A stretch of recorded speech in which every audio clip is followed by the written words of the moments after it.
Dr. Elias Hart never intended to have a pet. His life was dictated by long shifts at the hospital, an unending cycle of patients in need, and the weight of decisions that could mean life or death. There was no room for distractions, no time for anything beyond the sterility of his medical practice. But fate had other ideas.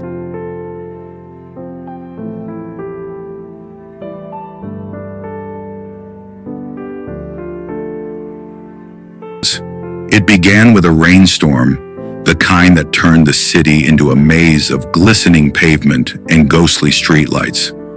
As Elias approached his clinic late one evening, his thoughts consumed by the complexities of a recent case, he nearly missed the small bundle of fur huddled near the entrance. The kitten was soaked, its tiny frame trembling from the cold, green eyes peering up at him with silent desperation. He hesitated. He had no time for this. But as he knelt down and felt the frail body quivering beneath his fingers, he knew he couldn't walk away. He told himself it was temporary. He would dry the kitten, feed it, and find it a home. That was the plan. But as the days turned into weeks, the little gray creature, whom he named Whiskers, wormed her way into his life. At first she was timid, darting under furniture whenever he moved too quickly. Then gradually she grew bolder. She would bat at the end of his stethoscope as he worked, curl up beside his keyboard as he reviewed patient files, and nuzzle his hand when he returned home from an exhausting shift. For the first time in years, his apartment felt less like a place of transit and more like a home. Elias had not always been so emotionally closed off. There was a time years ago when he had envisioned a life filled with companionship and warmth.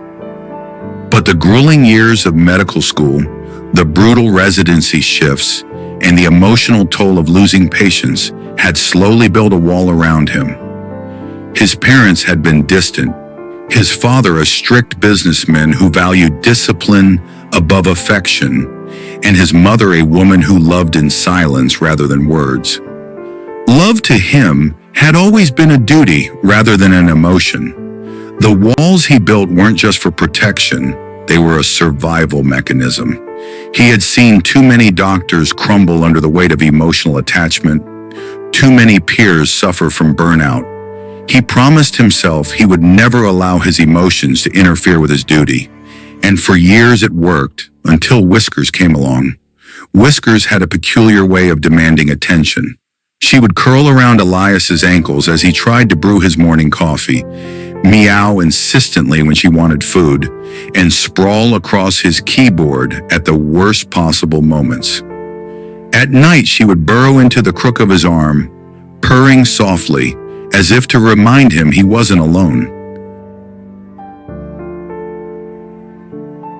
One particularly long night, Elias sat at his desk, exhaustion weighing heavily on him. He had been reviewing patient charts for hours, eyes blurring from the relentless strain.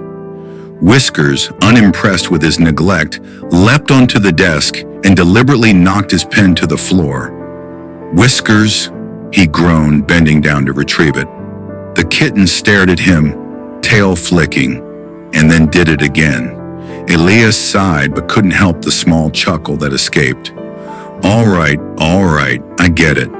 Break time." He picked her up, settling onto the couch as she curled into his lap. It was a rare moment of peace, one that he hadn't realized he desperately needed. The stress, the constant weight of responsibility, it all seemed a little lighter with her there. His colleagues had started noticing the change in him. Dr. Patel, his longtime friend, watched him with amusement one evening. "You look different, Elias. Less like a ghost walking through the halls."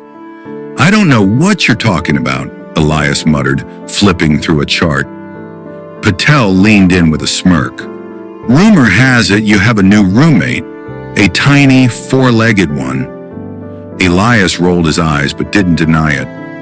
Word had spread quickly through the hospital. Someone had overheard him ordering cat food online, and the nurses had pieced the rest together. Now they teased him endlessly, but he didn't mind as much as he thought he would. because deep down he knew they were right. Whiskers had changed him. When Whiskers disappeared, Elias was inconsolable. The guilt gnawed at him. How could he have been so careless? He scoured the city, calling her name until his voice was hoarse. He spoke to shop owners, left flyers in every cafe, and visited animal shelters daily. One evening, he met an elderly woman who ran a small bookstore. She had seen a gray cat near the alley behind her shop and offered him tea as he waited, hope flickering in his chest. They spoke for hours, about life, about loss, about the things we hold on to. "Love has a funny way of sneaking up on us, dear," she had said with a knowing smile. "Sometimes it comes in the form of a small, persistent creature who refuses to be ignored." Elias had smiled, but his heart ached. He just wanted Whiskers back. When he finally found her, weak and trembling under a street lamp, something inside him broke open. He had spent so long keeping people and emotions at a distance, afraid of what attachment might bring. But as he held Whiskers in his arms, he realized love wasn't a weakness. It was the very thing that made life worth living. From that moment on, he made space in his life for Whiskers, for friendships, for something more than just his work. One evening, as he sat on his balcony with Whiskers purring beside him, his phone buzzed. It was Dr. Patel, inviting him to dinner with the rest of the hospital staff. Normally, he would have declined, citing exhaustion or a looming workload. But this time, he hesitated. "What do you think, Whiskers? Should we be social for once?" Whiskers blinked at him, unimpressed. Elias chuckled, scratching her behind the ears. Yeah, I know. Baby steps." And for the first time in years, he pressed yes on the invitation, stepping out into a life that finally felt like his own. Because sometimes in the midst of saving others, one needs to be saved as well. And Whiskers never left his side again.